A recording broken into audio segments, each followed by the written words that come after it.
पवनसूत हनुमान की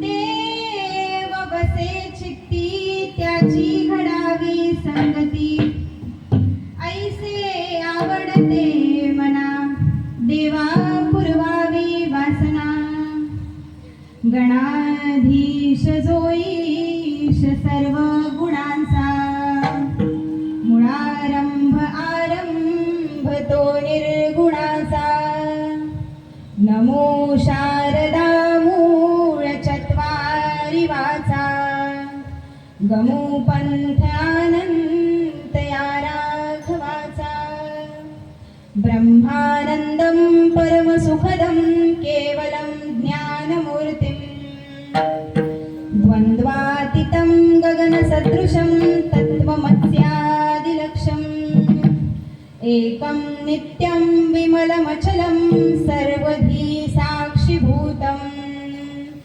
भावातीतं त्रिगुणरहितं सद्गुरुत्वं नमामि सद्गुरुनाथ माझे आई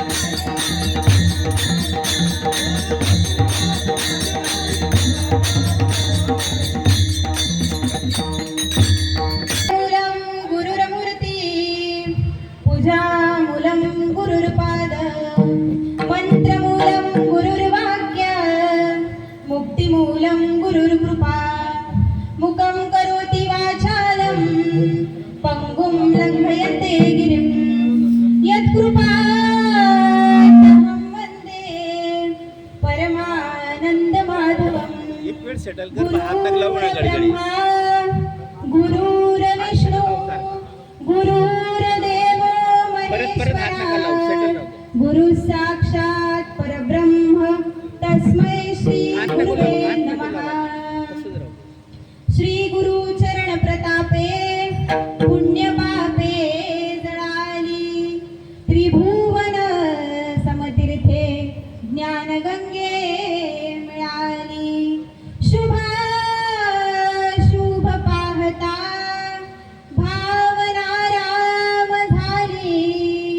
निशिदिनी गुरुराया उन्मनी झोपाली माझ्या सद्गुरूंचा अगाध महिमा वर्णू कैसा विदीन वर्णाया श्रुतिशेष जेथे थकले तेथे मती मंदमी पाहुनी निरपेक्ष प्रेमे इतुके लोटे सदा निरही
अस्मदाचार्य पर्यंता वंदे गुरु परंपरा। यत् सत्येन जगत् सत्यं, यत् प्रकाशेन विभाति, यदानन्देन नन्दन्ति तस्मै श्री गुरुवे नमः। योऽन्तः प्रविश्य मम वाचमिमां प्रसुप्तां सञ्जीवयत्यखिल शक्तिधरस्वधाम्ना। अन्यांशहस्तचरणश्रवणत्वगादिं प्राणान्नमो भगवते पुरुषाय तुभ्यं। महायोगपीठे तटे भीमरथ्यं वरं पुण्डरीकाय दातुं मुनिन्द्रे समागत्य तिष्ठन्तमानन्दकन्दं परब्रह्मलिङ्गं भजे पाण्डुरङ्गं। पांडुरंग करू प्रथमा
पांडुरंगा करू प्रथम नमन, दुसरे चरण संतांचिया, त्यांच्या कृपादाने कथेचा विस्तारू, बाबाजी सद्गुरु दास तुका। जयाचा जगी जन्म नामात झाला, जयाने सदा वासनामात केला। जयाची वर्णिता थोर कीर्ती, नमस्कार माझा श्री सद्गुरु शंकर महाराज मूर्ती। माझी वाणी तुझे वर्णी पूर्ण, माझी वाणी तुझे वर्णी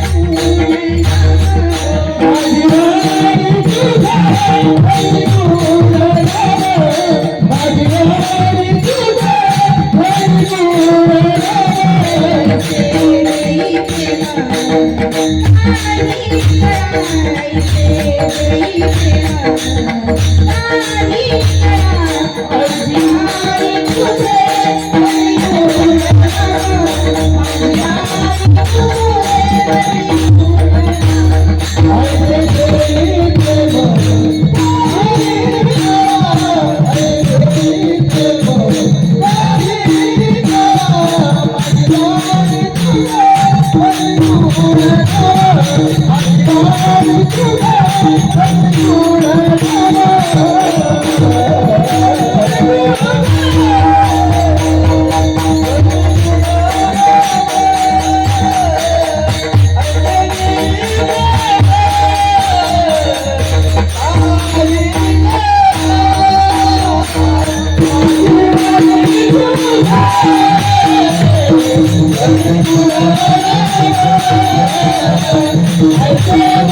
ओम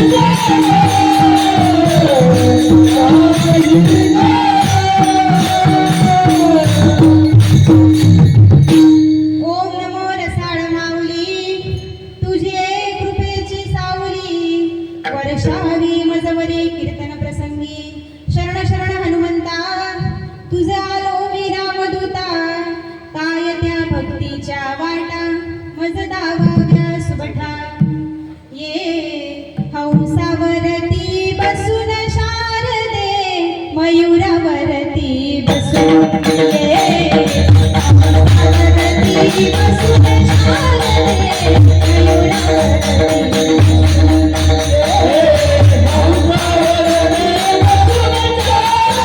मयूरावरती बसून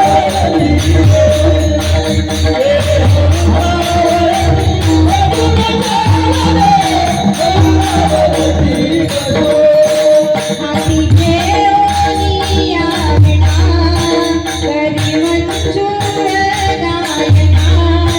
हाती घेऊन यावना, करी मंजूर गायना.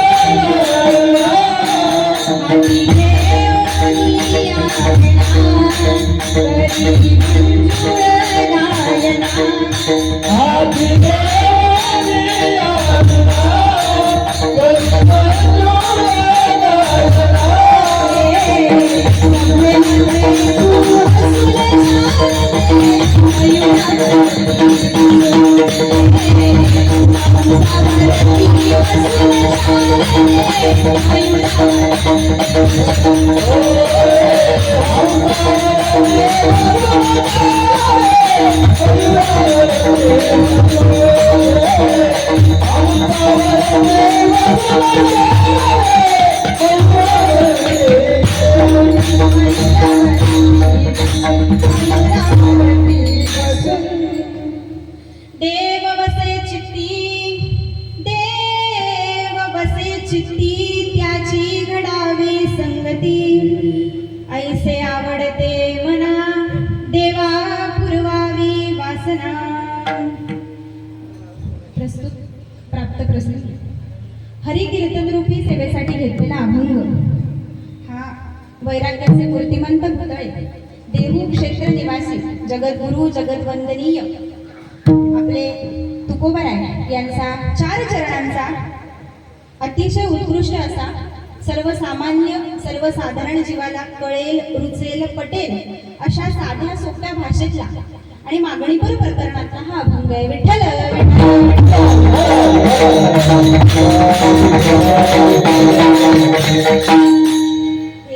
मी जेव्हा बोलेल ना तेव्हा इको बंद करा आणि फक्त गायनाच्या वेळेला तो इको दे.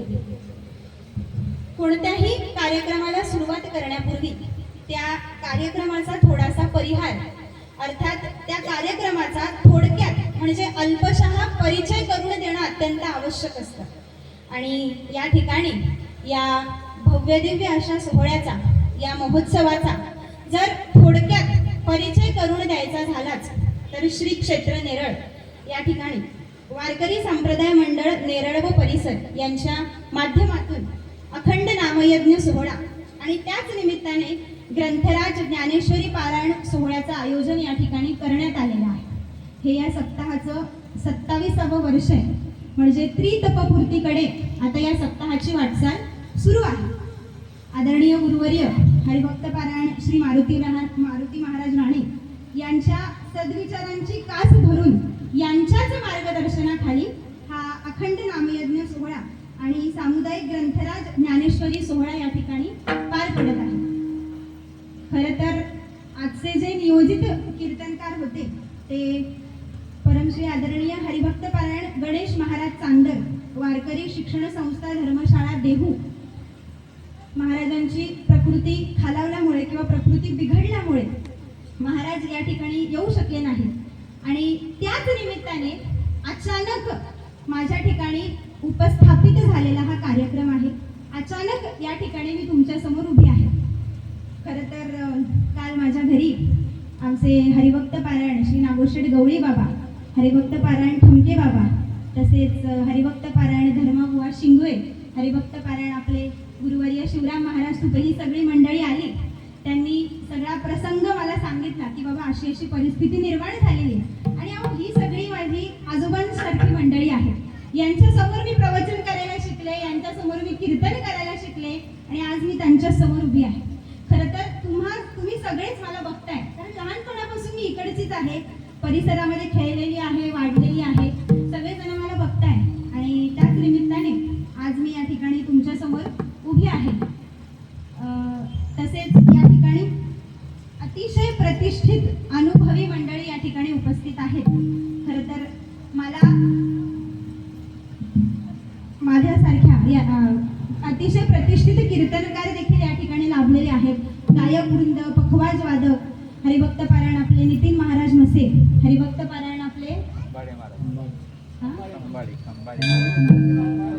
खंबाडे महाराज, हे देखील त्यांचा अतिशय गोड गळा आहे. त्यांनी किती छान चाल गायली, अतिशय सुरेल गळा त्यांचा, एवढं छान गळा आहे की त्यांच्या आवाजामध्ये आपण सगळी मंडळी डुलत होतो. तसेच दोन पखवाज वादक, मृदुंग वादक देखील मला लाभलेले आहेत. हरिभक्त पारायण श्री गणेश महाराज पाटील, हरिभक्त पारायण कुणाल महाराज मसे, ते प्रत्येक कीर्तनामध्ये माझ्या परिसरामध्ये असतात म्हणून त्यांची नावं मला पाठ आहेत. तसेच अशी सगळी मंडळी आहेत. आमच्या गुरुकरी ताई, हरिभक्त पारायण हरिभक्त पारायण माई राणे, तसेच आमच्या हरिभक्त पारायण पद्माताई थोरवे, हे देखील प्रत्येक ठिकाणी उपस्थित असतात. या ठिकाणी सुद्धा ते आहेत. तसेच माईक सिस्टमवाले दादा, त्यांच्यामुळेच माझा आवाज तुमच्यापर्यंत पोहोचतोय. अशी प्रत्येक संत मंडळी मला या ठिकाणी लाभलेली आहे, अनुभवी मंडळी मला लाभलेली आहे. खरं तर आजचे जे नियोजित कीर्तनकार होते त्यांनी अतिशय छान पद्धतीचं मार्गदर्शन तुम्हाला केलं असतं, ज्ञानदान तुम्हाला दिलं असतं, यात मात्र शंका नाही. पण त्याच्यापेक्षा कमीही मी करणार नाही, त्यांच्याच पद्धतीने करण्याचा मी नक्की प्रयत्न करेन. फरक फक्त एवढाच होईल, जे पाकिट त्यांना जाणार होतं ते पाकिट माझ्याकडे गेले. विठ्ठल.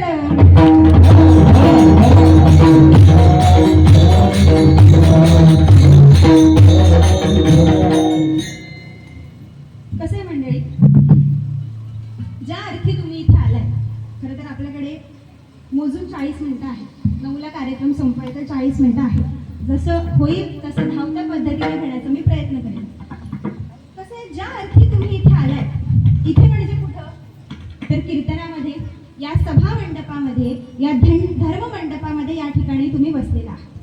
तर मी असं समजते की भगवंताचं नामसंकीर्तन श्रवण करण्यासाठी तुम्ही या ठिकाणी आलेला आहात. संसारातली सगळी दुःख, सगळा त्रास, सगळा व्याप बाजूला टाकून या ठिकाणी सर्व इंद्रियांचं एक कान करून, अर्थात एकाग्र होऊन या ठिकाणी भगवंताचं नामसंकीर्तन, भगवंताचं नामचिंतन श्रवण करण्यासाठी तुम्ही आलेला आहात. कसे मंडळी, माझं सांगण्याचं तात्पर्य इतकंच आहे, कीर्तन हा जो विषय आहे ना, तो मनोरंजनाचा भाग नाही किंवा मनोरंजनाचा प्रकार नाही. मनोरंजनासाठी किंवा एंटरटेनमेंटसाठी आपल्या कलियुगामध्ये, 21व्या शतकामध्ये, संगणक युगामध्ये अनेक साधनं उपलब्ध आहेत ना. TV आहे, मोबाईल आहे, लॅपटॉप आहे, संगणक आहे. या सगळ्या साधनांच्या माध्यमातून सोशल मीडियाच्या द्वारा आपण आपलं मनोरंजन करू शकतो. पण कीर्तन हे मनोरंजन करण्याचं ठिकाण नाही. तसेच कीर्तनामध्ये सासू सासरे, जावई सून, दारुडे या संसाराच्या गोष्टी काही कामाच्या नाही किंवा हसवण्याचं कीर्तन सुद्धा काही कामाचं नाही. कीर्तनाच्या सुरुवातीलाच सांगते, मला हसवता येत नाही, नाहीतर तुम्ही अपेक्षा कराल, पण मी आधीच सांगून टाकते. कसे मंडळी, हसवणाऱ्या कार्यक्रमांची जगामध्ये कमतरता नाहीये. तुम्ही जर TV लावली, the great Kapil Sharma show आहे, महाराष्ट्राची हास्यजत्रा आहे, चला हवा योग्य आहे, असे बरेच कार्यक्रम आहेत. अहो, हसून हसून आयुष्य चाललं आपलं, पण तरी सुद्धा माणसाला प्रत्येक ठिकाणी जाऊन हसण्याचेच कार्यक्रम बघायचे असतात. पण मंडळी, कसं असतं, प्रत्येक गोष्टीला ना एक लिमिट असते, प्रत्येक गोष्टीला एक मर्यादा असते आणि त्या मर्यादेमध्येच माणूस काय करतो, जीवन जगत असतो. मग तसं आपल्या संतांनी सुद्धा कीर्तनाला एक मर्यादा बांधून दिलेली. मग कीर्तनाची मर्यादा काय हो? भक्ती ज्ञान विरहित गोष्टी इतर न करावी. कीर्तन म्हटलं की त्याच्यामध्ये भक्ती आणि ज्ञानाच्याच गोष्टी होणं गरजेचं आहे. भक्ती अधिक ज्ञान इज इक्वल टू कीर्तन. जर त्याच्यामध्ये भक्तीच नसेल, जर त्याच्यामध्ये ज्ञानाच्या 4 गोष्टीच नसतील, तर त्याला तुम्ही कीर्तन म्हणू शकत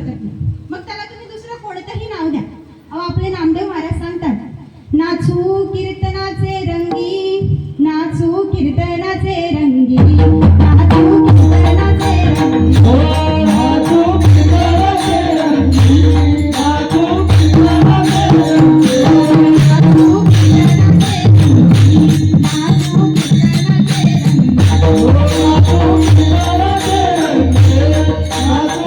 कीर्तनाचे रंगी. हो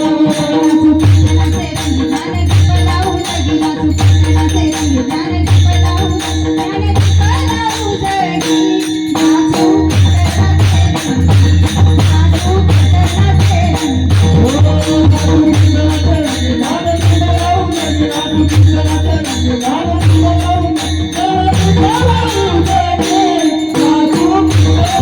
रंगी, नाचू कीर्तनाचे रंगी. नाचू कीर्तनाचे रंगी आणि काय करू? ज्ञान दीप लावू जगी. ज्ञानाचा दीप तुमच्या माझ्या जीवनातलं रहस्य उलगडण्याचं खरंच साधन म्हणजे हे कीर्तन आहे. कसे मंडळी, मग अशा या कीर्तनामध्ये कीर्तनाची जी रंगदेवता आहे, ती कीर्तनाची रंगदेवता कशी उभी राहते? तर याच्यामध्ये सगळ्यात मोठं आणि सगळ्यात महान कार्य करणारी म्हणजे ही माझी टाळकरी मंडळी. या टाळकऱ्यांच्या नादामध्ये टाळोटाळी लोपला नाद, छन छना नाद रसाळ. त्यांच्या या नाद ब्रह्मामध्ये तुम्ही सगळी मंडळी डुलत आहात. मग आता या टाळकऱ्यांना सुरामध्ये म्हणण्यासाठी किंवा सुरामध्ये गाण्यासाठी स्वरज्ञान असावं लागतं. मग त्या टाळकऱ्यांना स्वरज्ञान कोण देणार? तर पंचतत्वाचा विणा. त्या विण्याचा स्वर या टाळकऱ्यांच्या कानामध्ये पडला की ते स्वराला धरून बोलतात. आणि मग सेऊ ब्रह्मरस लावणी मृदुंग धुती टाळ घोष,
लावणी मृदुंग धुती टाळ घोष. म्हणजे वीणाचा स्वर, मृदुंगाचा नाद आणि टाळ्यांचा नाद, ताळांचा नाद हा एकत्रित एका पद्धतीने जिथे चालतो त्याला म्हणतात भगवंताचं नामसंकीर्तन. आणि म्हणून हा सगळा सराजाम आमच्या नेरळकरांनी गोळा केला. चांगले बरं का. आणि मंडळी, याच्यामध्येच आपला वेळ कसा चालला जातो हे आपल्याला कळत नाही. कथा त्रिवेणी संगम, कथा त्रिवेणी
म्हणते. सेवेलागी सेवक झालो, सेवेलागी सेवक झालो,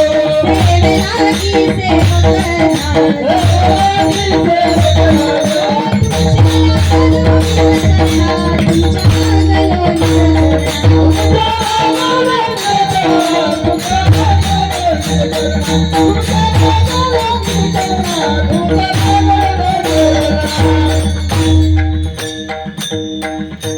देव वसे चित्ती त्याची घडावी संगती, ऐसे आवडते मना देवा पुरवावी वासना. प्रस्तुत अभंगाच्या माध्यमातून जगद्गुरु तुकोबाराय देवाकडे मागणं मागतायत किंवा जगद्गुरु तुकोबारायांनी देवाकडे मागणं मागितलंय. काय म्हणतायत जगद्गुरु तुकोबाराय? देवा, वस्तुतः परमार्थासाठी, बघा, वस्तुतः परमार्थासाठी मी निस्संगच राहिलं पाहिजे. परमार्थ करण्यासाठी, परमार्थाच्या ध्येयाप्रत पोहोचण्यासाठी, परमार्थाचं उद्दिष्ट गाठण्यासाठी मी निस्संगच राहिलं पाहिजे. पण तरी सुद्धा माझ्या या अंतःकरणामध्ये, माझ्या या मनामध्ये संग करण्याची इच्छा उत्पन्न झालीच तर मी संग कोणाचा करायचा याचा ज्या वेळेला तुकाराम महाराज विचार करतात, त्यावेळेला तुकाराम महाराज म्हणतात की बाबा, वस्तुतः परमार्थामध्ये निस्संग राहणं गरजेचं आहे, पण प्रपंचामध्ये निस्संगापेक्षाही संगतीमध्ये आनंद आहे, संगतीमध्ये जास्त सुख आहे. मग ती संगत कोणाची करायची याचा उलगडा माणसासाठी करण्यासाठी तुकाराम महाराज म्हणतात की बाबा, देवाकडे तुम्ही संगती मागा, पण कोणाची संगती मागा? देव वसे चित्ती. काय म्हणताय तुकोबाराय? देव वसे चित्ती. ज्यांच्या अंतःकरणामध्ये, ज्यांच्या मनामध्ये सदा सर्वदा अखंड 24 तास अहर्निशी भगवंताचं नामसंकीर्तन असतं, भगवंत वसलेला असतो, अशांची संगत देवा तुम्हाला दे. आता बघा, तुकोबारायांचे अभंग आहेत, तुकोबारायांचे अनुभव आहेत. तुकाराम महाराजांच्या गाथेला पंचम वेद असं म्हटलेलं आहे, म्हणून एक एक शब्द इथे फार महत्वाचा आहे. Each and every word is important here. You can't skip any word. आपण एखादाही शब्द इथून स्किप करू शकत नाही आणि त्या शब्दाच्या ऐवजी दुसरा शब्दही तिथे टाकू शकत नाही. आता बघा, देव वसे असा शब्द तुकाराम महाराजांनी वापरलाय. देव असे असा शब्द वापरलेला नाहीये. म्हणजे देवाचं असणं आणि देवाचं वसणं यात फरक आहे. मग तो काय फरक आहे? तर देव कोणाच्या ठिकाणी वसतो? तर ज्यांच्या अंतःकरणामध्ये भगवंताचं वास्तव्य असतं किंवा भगवंताला ज्यांच्या अंतःकरणामध्ये राहावंसं वाटतं, ते झालं भगवंताचं वसणं.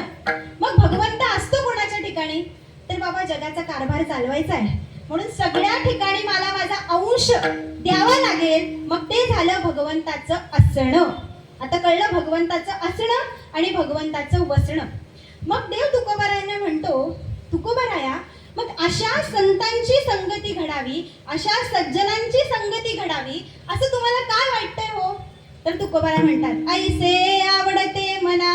देवा, अरे माझ्या मनाला आवड लागलीये, माझ्या मनाला गोडी निर्माण झालीये, माझ्या मनामध्ये सद्वासना, सद इच्छा निर्माण झालीये. कोणती वासना? तर ज्यांच्या अंतःकरणामध्ये भगवंताचा वास असतो त्यांच्या संगतीत राहण्याची, त्यांच्या सोबत राहण्याची देवा इच्छा माझ्या मनामध्ये निर्माण झाली आहे. आणि म्हणून ही जी माझी इच्छा आहे, ही जी माझी वासना आहे, ती देवा तू पूर्ण कर, मी तुझ्याकडे प्रार्थना करतो. मग मंडळी, तुकोबाराय देवाकडे अशा संतांची संगत किती कालावधीपर्यंत मागतायत किंवा किती काळापर्यंत मागतायत? एखादं टाइम लिमिट त्याला काही आहे की नाही? तर तुकाराम महाराज देवाला म्हणतात की देवा, अरे असा आमचा संयोग व्हावा किंवा अशी आमची भेट व्हावी की पुन्हा कधीच त्याच्यामध्ये वियोगच येऊ देऊ नको. मला सदा सर्वदा त्यांचं सानिध्य लाभू दे. हरी जना सवे भेटी, कशी भेट घडू दे?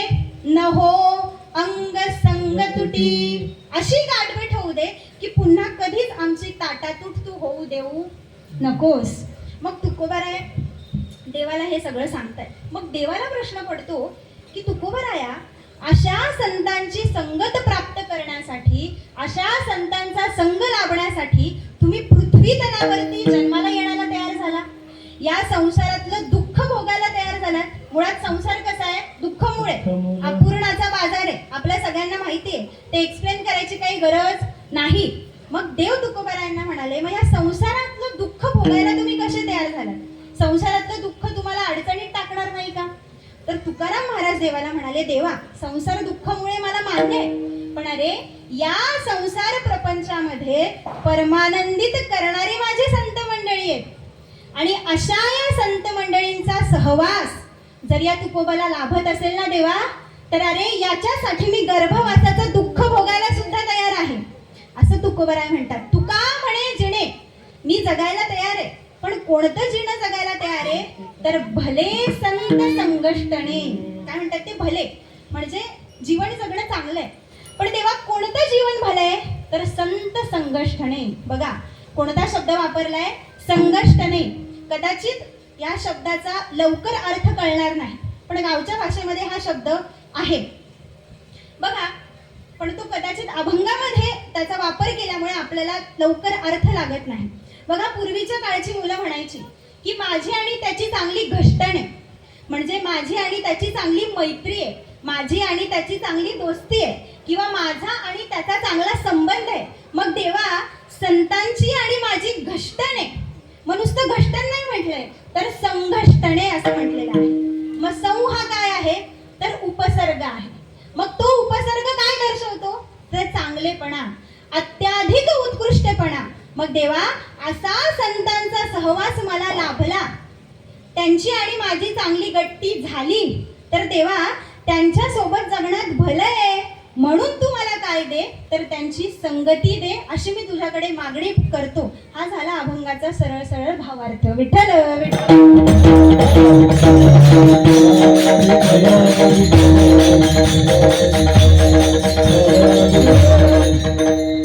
आता मंडळी बघा, आपल्या सगळ्यांना माहिती देव सर्वत्र आहे, सर्व ठिकाणी व्यापलेला आहे. आपण म्हणतो देव नटला नाना परी, भरोनी उरला चराचरी, किंवा रीता नाही ठाव ब्रह्माविण ओस स्थळ. तसेच ब्रह्मसूत्रामध्ये वर्णन आहे, यतो वा इमानी भूतानि जायन्ते येन जातानि जीवन्ति यत् प्रयन्त्यभिसंविंशति तद् विजिज्ञासस्व तद् ब्रह्मोति. असा तो ब्रह्म आहे. किंवा ईश उपनिषदातलं पहिलंच श्लोक जर तुम्ही पाहिला तर त्याच्यामध्ये सांगितलंय, ओम पूर्णमदः पूर्णमिदं पूर्णात् पूर्णमुदच्यते पूर्णस्य पूर्णमादाय पूर्णमेवावशिष्यते. म्हणजे याचा अर्थ काय? सगळीकडे चराचरामध्ये तो नटलेला आहे आणि शेवटी तो एकटाच उरलेला सुद्धा आहे. देव नटला नाना परी, भरोनी उरला. उरला शब्द फार महत्वाचा आहे, म्हणजे देवाचं अस्तित्व सगळ्या ठिकाणी आहे. एक इंग्रजी तत्ववेत्ता आहे, तो असं म्हणतो की देव सगळीकडे आहे, पण तो कोणात कशा रूपाने नटलेला आहे? तर तो म्हणतो god sleeps in stone, breathes in plants, dreams in animals and awakens in man. याचा अर्थ काय? तो झाडातही आहे, तो दगडातही आहे, तो प्राण्यांमध्येही आहे, पण माणसामध्ये तो जागृतावस्थेमध्ये आहे. आपण म्हणतो निजल्याने गाता उभा नारायण. आपण झोपतो, पण देव झोपतो का? तो झोपला की आपण सुद्धा कायमचे, आता तो माझ्या अंतःकरणामध्ये उभा आहे, म्हणून मी तुमच्या समोर उभी आहे. आता अचानक त्याने ठरवलं की मी झोपायचं, तर मी डायरेक्ट खाली पडेल ना. म्हणजे तो जो देव आहे तो आपल्या अंतःकरणामध्ये उभा आहे. सदा सर्वदा त्या देवाचं अस्तित्व आहे. म्हणजे याचा अर्थ काय? देव आपल्या सगळ्यांमध्ये असतो, आपल्या सगळ्यांमध्ये देव आहे. मी तुम्हाला कीर्तनाच्या सुरुवातीला सांगितलं, भगवंताचं असणं आणि भगवंताचं वसणं यामध्ये फरक आहे. मग भगवंत वसतो कोणाच्या ठिकाणी? तर भगवद्गीतेमध्ये भगवान श्रीकृष्ण नारदाला सांगतात की नारदा, मी कुठे राहतो किंवा मी कुठे वास करतो? नाहं वसामि वैकुंठे योगिनां हृदयेन च मद्भक्त यत्र गायन्ति तत्र तिष्ठामि नारदा. काय म्हणताय देव? काय म्हणताय देव नारदाला? नारदा, अहम वैकुंठे न वसामी, मी वैकुंठामध्ये राहत नाही. तसेच योगी जपी तपी संन्यासी यांच्या हृदयामध्ये सुद्धा माझं वास्तव्य नाही. मग मी कुठे राहतो किंवा कुठे वास करतो? माझे भक्त गाती जेथे, नारदा मी उभा तेथे, नारदा मी उभा तेथे,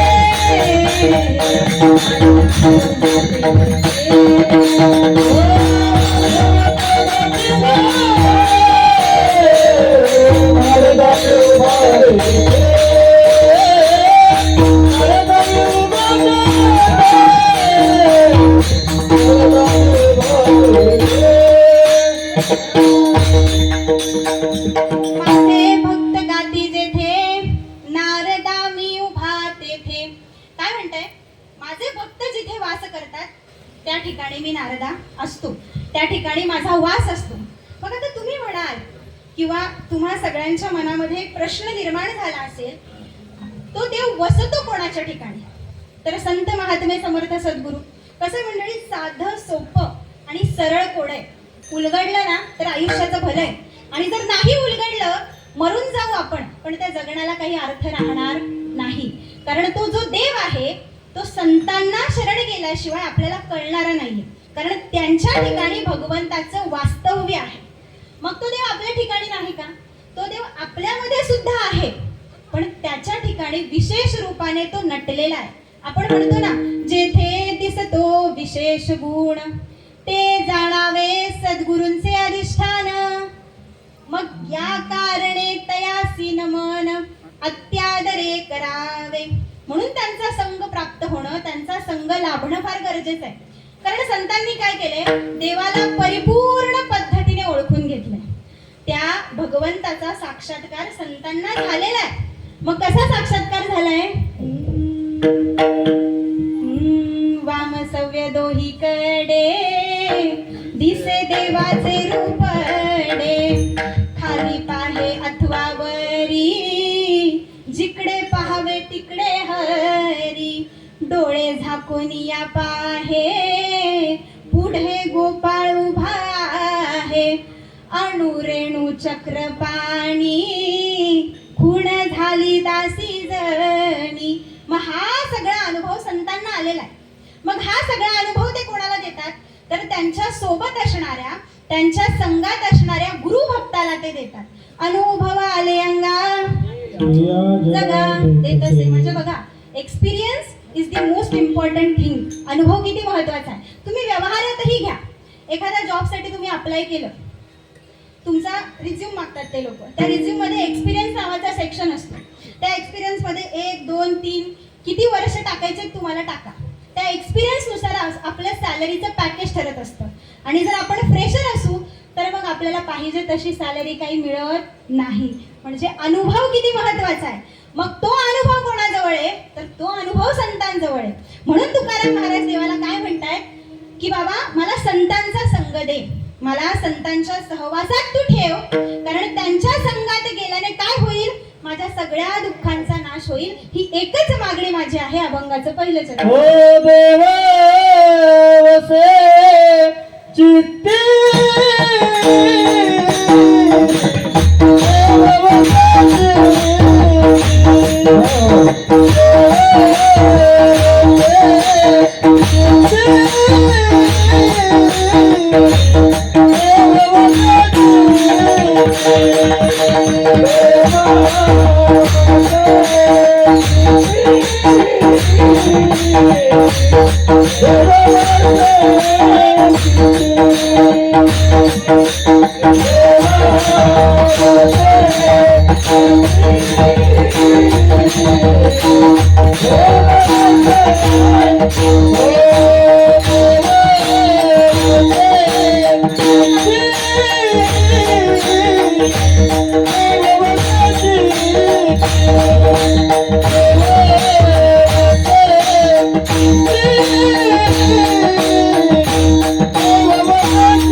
पण ते इतरांना सुद्धा निरपेक्ष भावनेने, निरपेक्ष बुद्धीने तारून नेतात असे हे संत असतात.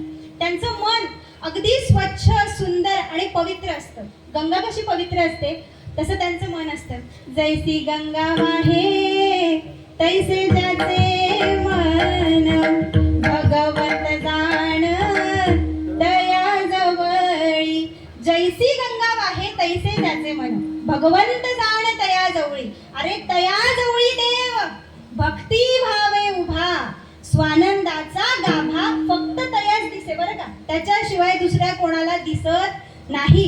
म्हणून संत सांगतायत, म्हणून तुकाराम महाराज सांगतायत की देवा मला काय दे, मला संतांचा संग दे. म्हणजे आपल्या समोर एक आदर्श तुकोबांनी ठेवलाय की बाबा यत्किंचित देव तुमच्यावरती प्रसन्न झाला आणि देवाने तुम्हाला काही मागणं मागायला सांगितलं तर तुम्ही काय मागणं मागा देवाकडे, तर हे मागणं मागा की देवा मला संतांची संगती दे, मला संतांचा सहवास दे. पण आपण काय करतो, आपण असं काही करत नाही. सगळं आपल्या समोर उपलब्ध आहे पण त्याचा उपयोग मात्र आपण काही करून घेत नाही. आपण काय करतो, स्वतःच्या पायावरती कुऱ्हाड मारून घेतो. येथे गुणाचे काय वागे, गुणाचे काय वागे, येथे गुणाचे काय वागे, गुणाचे काय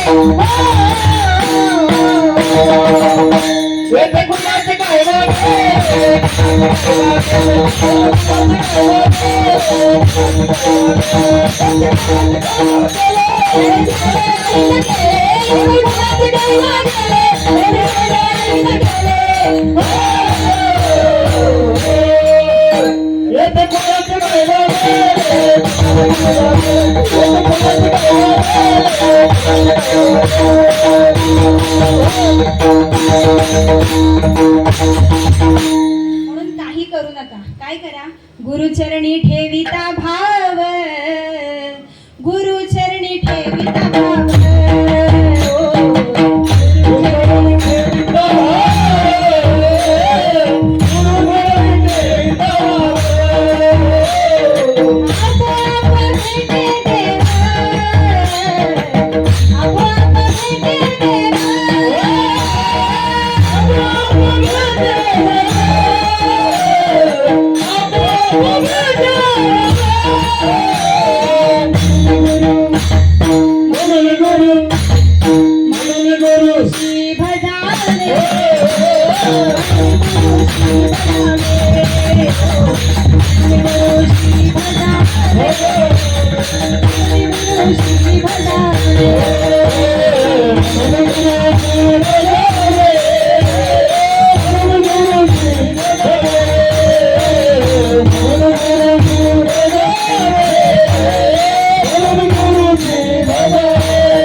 दुहेरी फायदा करून घेतलाय. कसा दुहेरी फायदा करून घेतलाय, तर देवाकडे अशांची संगत मागितली की ज्यांच्या अंतःकरणामध्ये भगवंताचा वास असतो, भगवंत वसतो.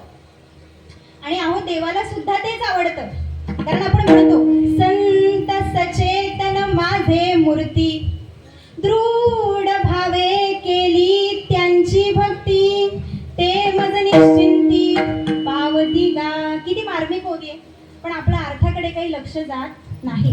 वास्तविक आपल्या संतांनी सांगितले अर्थे विनपोथी वाचू नये, पण आपण अर्थाकडे काही लक्ष देत नाही. किती सुंदर सांगितलंय, संत सचेतन माझे मूर्ती. मग तुम्ही काय करा, दृढ भावे केली त्यांची भक्ती, ते मज निश्चिंती पावती गा. त्यांची भक्ती तुम्ही केली, त्यांचा संग तुम्हाला प्राप्त झाला, त्यांचं नामस्मरण तुम्ही केलं की ते ऑटोमॅटिकली माझ्याकडे पोहोचणारच आहे.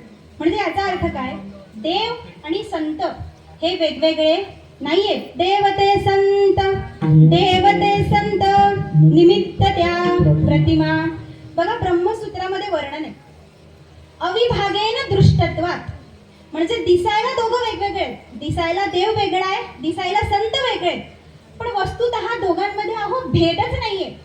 त्यांच्यामध्ये कोणत्याच पद्धतीचा विभागच नाहीये, अभेद आहे. बघा, दिसायला तुकाराम महाराज वेगळे, दिसायला हनुमंतराय वेगळे, दिसायला ज्ञानोबाराय वेगळे, दिसायला भगवान श्रीकृष्ण वेगळे, पण वस्तुतः अहो ते एकच आहे. अहो एवढंच काय, देव प्रत्यक्ष नामदेवरायांना सांगतोय, देव म्हणे नाम्या पाहे ज्ञानदेव मीची आहे, तो आणि मी नाही दूजा ज्ञानदेव आत्मा माझा. अहो मंडळी, एवढे सगळे तर पुरावेत, अजून काय पाहिजे? ज्ञानेश्वरीमध्ये पण भगवंत सांगतात, ज्ञानेश्वरीमध्ये माऊली ज्ञानेश्वर महाराज सांगतात, तया आम्हा परस्परे, तया आम्हा परस्परे बाहेर नामाची चांतरे, आतुनी आतवटू वस्तू विचारे, मी तेची ते. म्हणजे मी आणि भगवंत वेगवेगळे नाहीये, तर ते एकच आहे. अनुभवामृतामधलं दुसऱ्या प्रकरणामध्ये पहिलीच ओवी आहे, त्यात माऊली वर्णन करतात की जो तो देव आहे तो संत रूपाने अवताराला येत असतो. मग याचं कारण काय हो? तर माऊली सांगतात, आता उपाय बनवसंतू अज्ञेचा आहे वतंतू, अमूर्तची परिमूर्तू कारुण्याचा. त्या अमूर्त अशा परमात्म्याला संत रूपामध्ये आल्याशिवाय कोणत्याच पद्धतीचं कार्य करता येत नाही, म्हणून तो देव काय करतो, संत रूपाने अवताराला येत असतो. विठ्ठल विठ्ठल.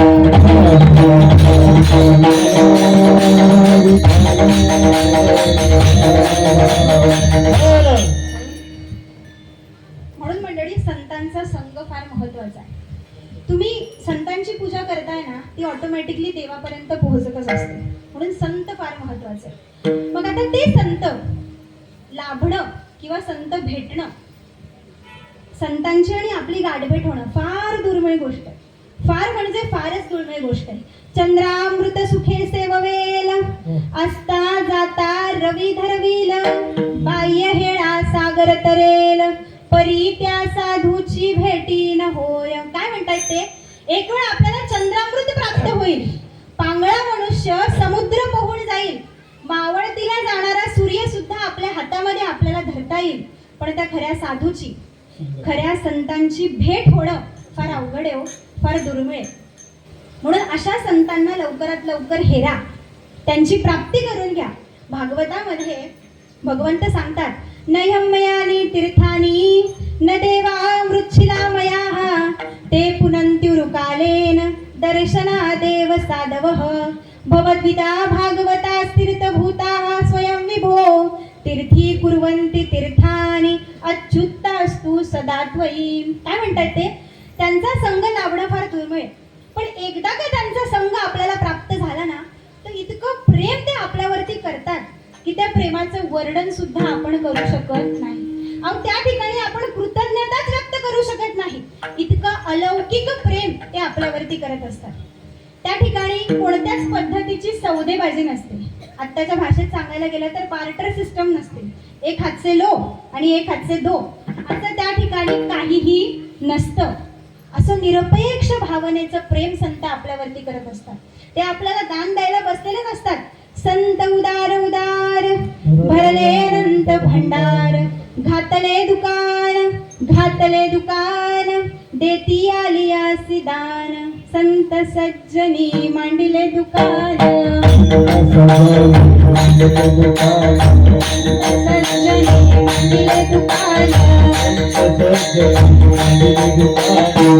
जय पाहिजे जय पाहिजे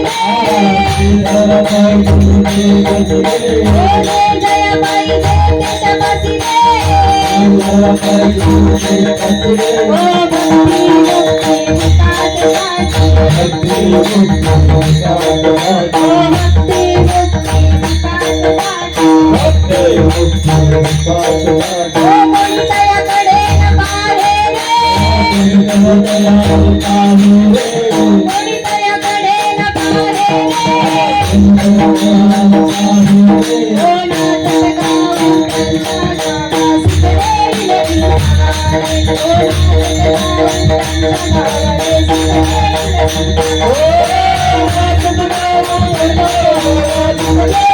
आता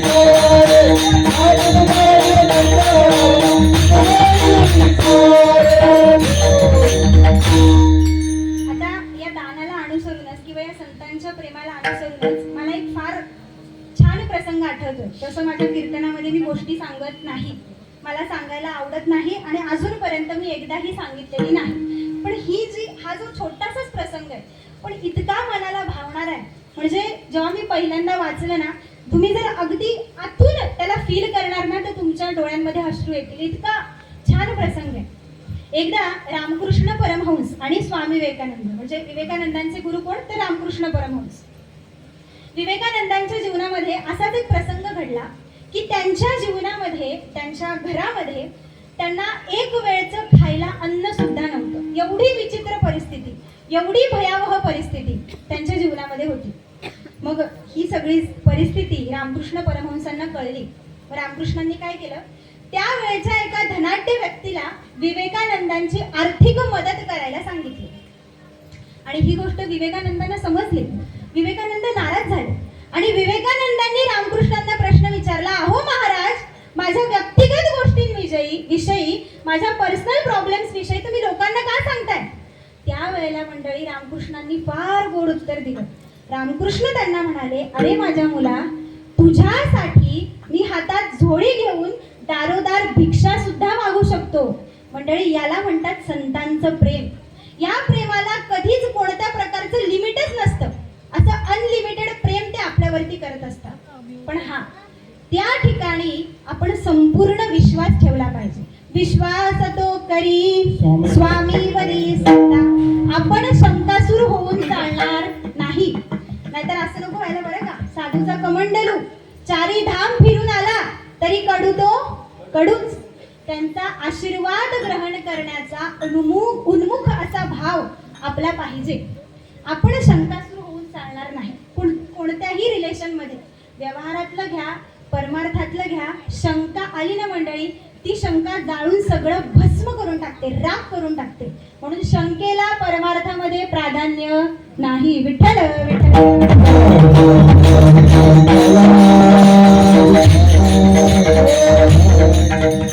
म्हणून आपण सुद्धा त्या भगवंताचं एकदा नामस्मरण करूया. विठोबार खुमारी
संतांचा संग मागतात की बाबा देवा तू मला काय दे, अशा संतांचा संग दे.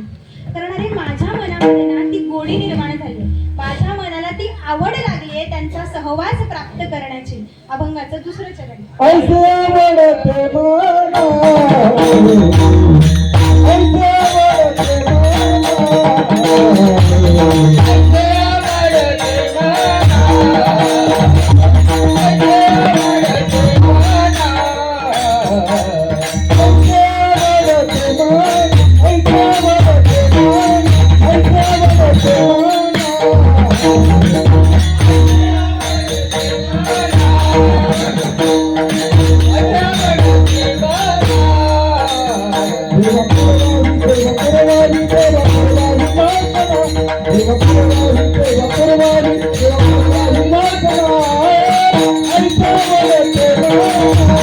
Oh देवा पुरवावी देवा पुरवावी देवा पुरवावी वासना देवा पुरवावी देवा पुरवावी देवा पुरवावी वासना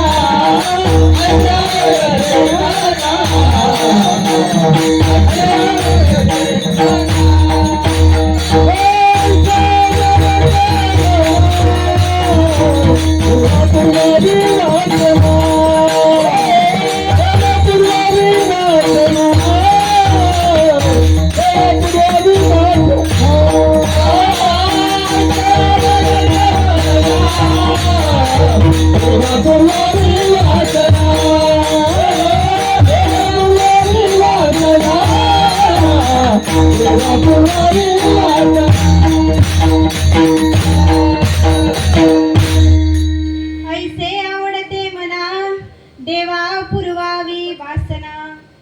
आणि म्हणून अशा संतांचा संग आपल्याला एकदा लाभला की अगदी विश्वास श्रद्धा भाव आपण त्यांच्या ठिकाणी ठेवलं पाहिजे. कसे मंडळी, अहंकार धरून किंवा शंका उत्पन्न करून काही फायदा होत नाही. जोपर्यंत अहंकार जात नाही ना तोपर्यंत शांती निर्माण होत नाही.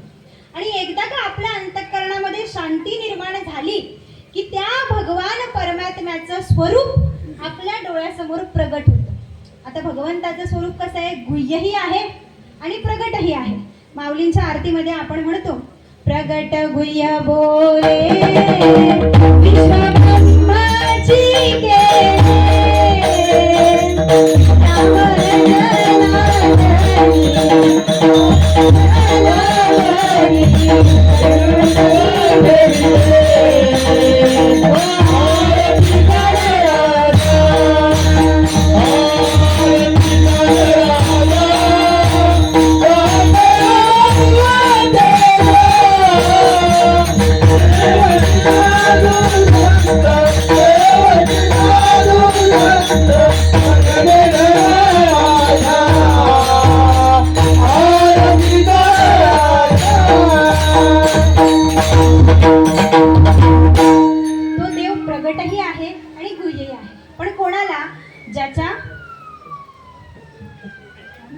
ज्याच्या अहंकाराचा नाश झाला असेल, ज्याच्या मनामध्ये शांती निर्माण झाली असेल, त्याला त्या भगवंताचं स्वरूप प्रगटही आहे आणि काय आहे, गुह्यही आहे. म्हणून मंडळी, पण कसं आहे, एक गोष्ट आपण लक्षात घेतली पाहिजे. गळ्यामध्ये एवढ्या टपोऱ्या माळा घालून, कपाळावरती गंध लावून किंवा बुका लावून, पांढऱ्या कलरचा सदरा घातला, पांढऱ्या कलरचं धोतर घातलं, पांढऱ्या कलरची टोपी घातली आणि देवदेव करत गावभर फिरलं, अशाने काहीही प्राप्त होणार नाही. याचा आउटपुट माहितीये तुम्हाला काय, शून्य. बाह्य रंगापेक्षा काय, बाह्य रंगापेक्षा अंतरंगामध्ये किती नॉलेज आहे, अंतरंगामध्ये किती ज्ञान आहे, हे सगळ्यात जास्त महत्वाचं आहे. कसं आहे मंडळी, लोकांना दाखवण्यासाठी परमार्थ कधीच करू नका. परमार्थ स्वतःसाठी करा. स्वतःसाठी केला तर देव हृदय अंतरी अशी जाणीव होईल. आणि जगाला दाखवण्यासाठी परमार्थ करताय, लोकांमध्ये वाहवा मिळवण्यासाठी परमार्थ करताय, मला हे येतं, मला ते येतं, मला सगळंच येतं, असं करताय, तर याच्यामध्ये तुमचा लॉस आहे. भेटी नाही जन्मवरी अशी आपली अवस्था होईल. म्हणून मंडळी, याचा अर्थ तुम्ही परमार्थ करतच नाहीये, तुमची वाटचाल वेगळ्या दिशेने सुरू आहे. परमार्थात तुमची वाटचाल अजून आलेलीच नाहीये. आपल्या संतांनी मार्ग दाखवलेला आहे, पण त्या मार्गावरती आपण मार्गक्रमण करतच नाहीये, याचा अर्थ असा झाला. मग ही जी मंडळी आहे ती असं सगळं करते का करते, कारण परमार्थ कशाला म्हणतात हेच त्यांना कळत नाही. मग परमार्थ कशाला म्हणतात हो, हे जर मी तुम्हाला विचारलं तर तुम्ही काय म्हणाल, सोपं आहे ना महाराज, गळ्यात माळ घातली, वारी केली, भजन केलं, देवाचं पूजन केलं, कीर्तन केलं, प्रवचन केलं, आम्हाला वाटतं आमचा परमार्थ झाला. पण मंडळी, खरं सांगू, ही सगळ्यात चुकीची समज आहे. आणि परमार्थाची ही अशी डेफिनेशन, परमार्थाची अशी ही व्याख्या जर तुमच्या मनामध्ये असेल ना, तर ती आत्ताच्या आत्ता काढून टाका. कारण हा परमार्थ नाहीये, ही परमार्थाची साधन आहे. तो परमार्थ तर अजून लांब आहे. परमार्थ महाधन जोडी देवाचे चरण,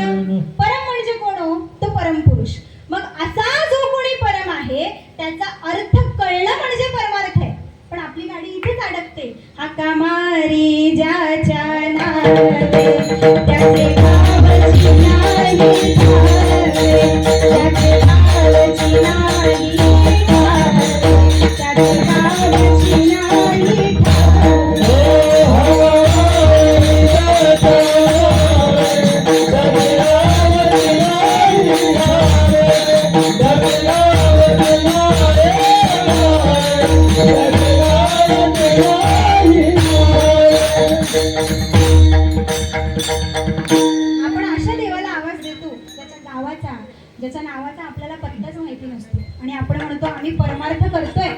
पण मंडळी, जो खरा परमार्थ करतो ना त्याचं वैशिष्ट्य लगेच जाणवून येतं. काय असतं मग त्याचं वैशिष्ट्य? नावडे जन धन माता पिता. त्याला ना जन ना धन ना माता ना पिता. मग त्याला काय आवडतं? देव माझा माझा माझा, देव माझा माझा माझा, देव माझा मी देवाचा. ओ, ही लक्षणं आहे ओळखण्याची. आणि मंडळी, अशी जर लक्षणं आपल्याला स्वतःमध्ये दिसली ना तर मग समजायचं आता आपली परमार्थाची खरी वाट सुरू झाली. आणि मंडळी, अशी जर आपली वाट सुरू झाली ना तर त्या देवाची आणि आपली गाठभेट होण्यापासून कोणीही थांबवू शकत नाही. आपल्या भाग्याचा उदय होईल. मोक्ष रेखे आला, भाग्य विनटला. पण मंडळी, तो जो परमार्थ आहे ना तो मात्र चित्तात घुसला पाहिजे. परमार्थ कशाला म्हणतात? भजन पूजन नो परमार्थ, टाळ वाजवणे नो परमार्थ. अहो आई तरी काय, खायचं पैसोनी करायचं,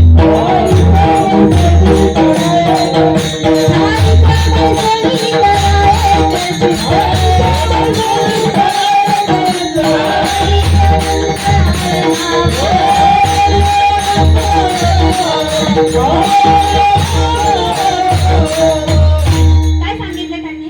ठाईच पैसोनी, एका ठिकाणी शांत बसा, करा एक चित्त, एकाग्र चित्त करा आणि त्या भगवंताला आवडीने अनंत आळवावा, आवडीने आपलंसं करून घ्या. परमार्थ 24 तास टाळ फुटेपर्यंत करायचा नसतो. देवाच्या दरबारामध्ये जाऊन 24 तास उभं राहायचं नसतं. देवाच्या दरबारामध्ये किती उभं राहायचं? ज्ञानेश्वर महाराजांनी सांगितले, देवाची द्वारी उभा क्षणभरी. त्याच्याने काय होतं? तेने मुक्तिचारी साधेला. पण आता गंमत अशी आहे, हे क्षणभर सुद्धा कसं उभं राहायचं हे संत शिकवतात. म्हणून मंडळी, संत महत्वाचे, संतांचा संग लाभणं महत्वाचं आहे. म्हणून तुकाराम महाराज म्हणतात, देवा अरे त्यांची आणि एकदा माझी अशी गाठभेट झाली ना की परत कधी ताटातूटच होऊ देऊ नको. अभंगाचं तिसरं. हरिजनाचा भेटी,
कसं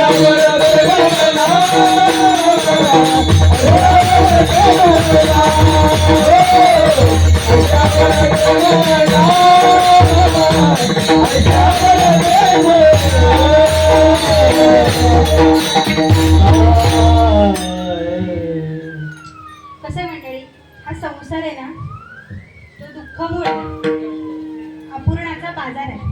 म्हणून या संसाराला ना आपल्या संतांनी भवनदीची उपमा दिलेली आहे, म्हणजे सागराची उपमा दिलेली आहे. आणि या सागरामध्ये, या भवनदीमध्ये किती का पट्टीचा पोहणारा असे ना, तो या सागरामध्ये गटांगळ्याच खात राहतो. संसाराच्या सागरामध्ये तो गटांगळ्याच खात राहतो. मग भले तो इंटरनॅशनल लेवलचा गोल्ड मेडलिस्ट जरी असला तरी सुद्धा हा जो संसाराचा समुद्र आहे ना, तो त्याला काही पार करून जाता येत नाही.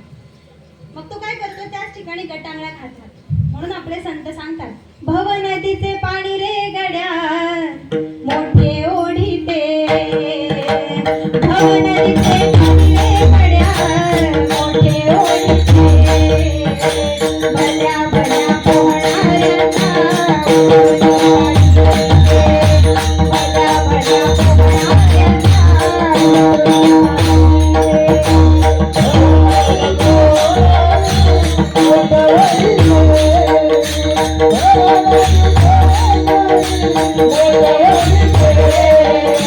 भल्या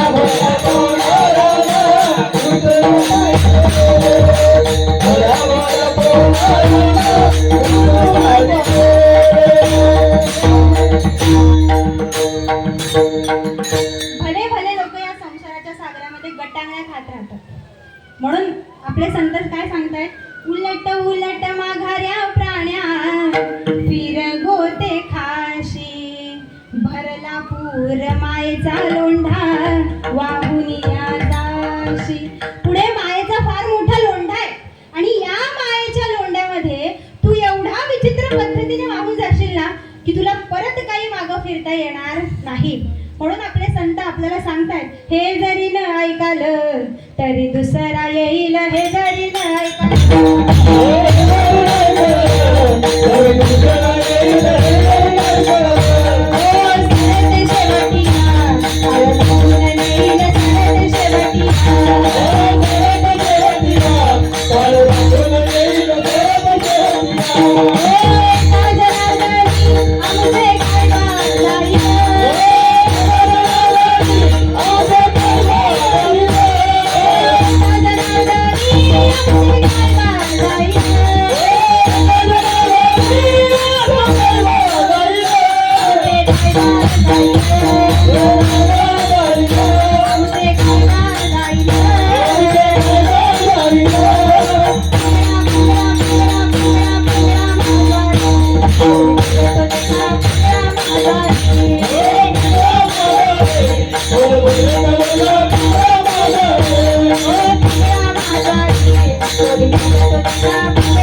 म्हणून तो संतांचा पिंगळा, संतांची जी निर्गुण निराकार दादा माहुर माझं गाव, शकून सांगावया आले यमाई माझं नाव. संतांचे हे दूत आहेत बरं का, देवाचे संतांचे हे दूत आहेत. आणि ते दूत आपल्याला सांगतात की बाबांनो, वेळ फार अमूल्य आहे. Lost time is never found again. गेलेली वेळ ही कधीच परत येत नाही. हा जो नरदेह चांगला मिळाला आहे ना, या नरदेहामध्ये येऊन देहाचं सार्थक करून घ्या, कारण नरदेह फार दुर्लभ आहे. परत परत त्याची आणि आपली गाठभेट होईल हे काही सांगू शकत नाही. याला अनुसरून संत जनाबाईंची कोवी म्हणते आणि आपण अभंगाला पूर्ण विराम देऊया. ती का म्हणते तर त्याच्या पाठीमागचं कारणही मी तुम्हाला सांगते.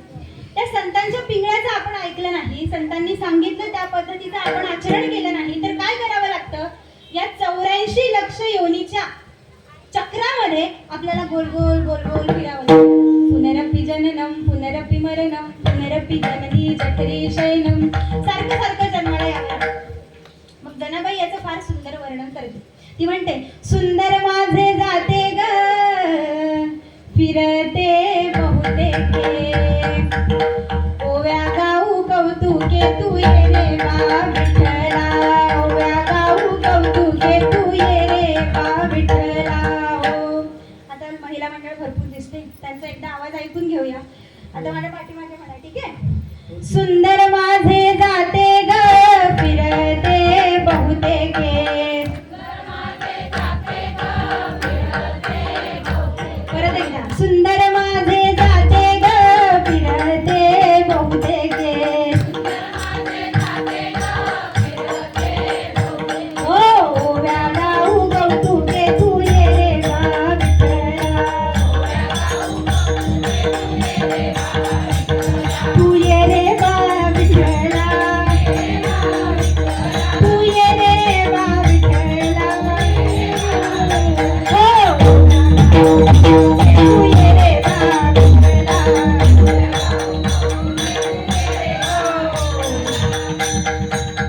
एकदा महिला वर्गासाठी जोरदार टाळ्या होऊन जाऊ द्यात सगळ्यांनी. मेन तात्पर्य माझ्याही म्हणण्याचं, तो सायरन वाजत वाटतं माझ्यासाठीच वाजतं, बंद कर बंद कर, एवढं एक म्हणते आणि संपवते. काय म्हणताय जनाबाई? सुंदर माझे जाते ग, आता कोणतं जातं? हे जातं नाही बरं का, तर आता माझ्याकडे लक्ष द्या. सुंदर माझे जाते ग, कोणतं जातं? देहरूपी जातं. फिरते बहुतेके, कुठे फिरते? या 84 लक्ष योनीच्या चक्रामध्ये गोल गोल गोल गोल गोल गोल फिरते. ओव्या गाऊ कौतुके तू ये रे बा विठ्ठला, म्हणून देवा तू ये रे बाबा, आणि या 84 लक्ष योनीच्या जीवनातून काय कर? माझी सुटका कर. मी आता थकले, आणि म्हणून जनाबाईंनी या अभंगाची रचना केली, या ओव्यांची रचना केली. किती मार्मिक अभंग ती जनाबाईच करून झाले, आपण तिथपर्यंत पोहोचू शकत नाही. मग तुकाराम महाराज म्हणतात काय? हे संसार दुःखामुळे मला सगळं मान्य आहे देवा, पण माझ्या या संसारामध्ये जर मला संतांचा संग लाभत असेल, जशी जनाबाई देवाला म्हणते ओव्या गाऊ कौतुका तू ये रे बा विठ्ठला, तसं तुकाराम महाराज देवाकडे मागणं मागतायत, देवा तू काय दे? मला संतांचा संग दे, संतांची संगती दे. त्याच्याने काय होईल? माझं जीवन जगणं सार्थक होऊन जाईल. अभंगाचा 4 तुका मन जीने, तुका मन जीने, तुका मन जीने, तुका मन जीने, तुका मन जीने, तुका मन जीने,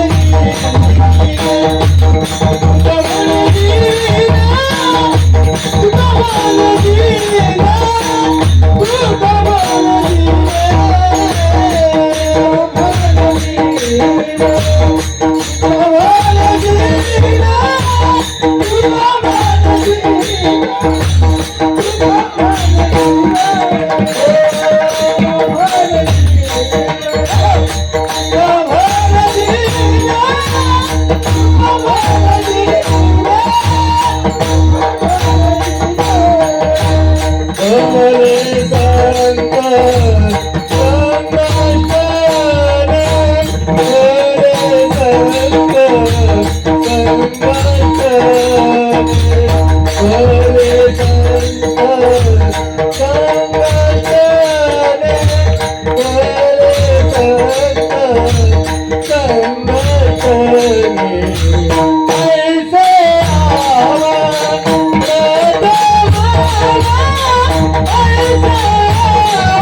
ऐसे आवडते मना, देवा पुरवावी वासना, हरी जना सवे भेटी, हरी जना सवे भेटी न हो अंग संग तुटी ऐसे आवडते मना देवा पुरवावी वासना तुका म्हणे जिणे तुका म्हणे जिणे भले संत संघष्टणे ऐसे आवडते मना देवा पुरवावी वासना. मंडळी, या ठिकाणी माझ्या अल्पमतीप्रमाणे अनावधानाने अचानक पद्धतीने तुमच्या समोर उपस्थापित झालेली मी आणि माझ्या अल्पमतीप्रमाणे या अभंगावरती बोलण्याचा मी प्रयत्न केला. त्यापैकी जे शब्द तुमच्या मनाला भावले नसतील ते मला रिटर्न करा आणि माझी चूक आहे असं समजा आणि लहान मूल म्हणून मला माफ करा. पण जे शब्द तुमच्या मनाला भावले असतील, तुमच्या मनाला स्पर्श करून गेले असतील, ते माझ्या सद्गुरुनाथांचे आहेत आणि ते तुम्ही जरूर घ्यावे. बरं, मी प्रस्तावनेमध्ये सांगितलं नाही, आज प्रबोधिनी एकादशी आहे. त्या प्रबोधिनी एकादशीच्या तुम्हाला खूप खूप शुभेच्छा. देवशयनी एकादशीला भगवंत काय करतात, भगवंतांचं शयन होतं म्हणजे भगवंत झोपतात आणि प्रबोधिनी एकादशीला भगवंत जागृत होतात आणि यालाच शास्त्रामध्ये चातुर्मास असं सुद्धा म्हटलं जातं. आणि म्हणून या प्रबोधिनी एकादशीच्या तुम्हाला खूप खूप शुभेच्छा. झालेली सेवा. बरं, या ठिकाणी मला अगदी सगळ्यांनी अतिशय छान पद्धतीने सहकार्य केलं. लहान मूल म्हणून सगळ्यांनी मला अगदी छान पद्धतीने सांभाळून घेतलं.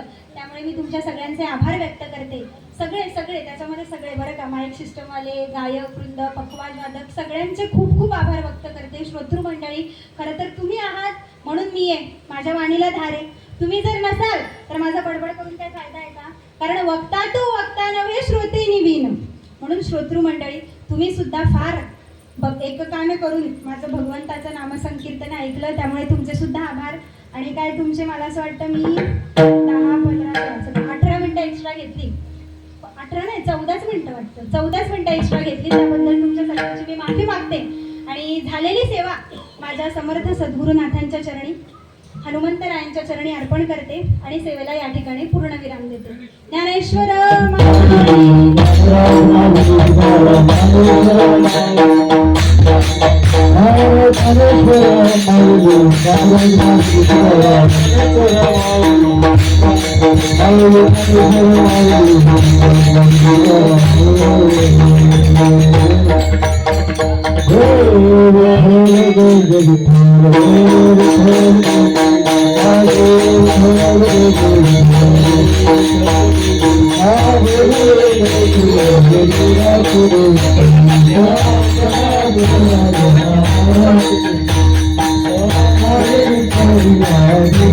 Thank you.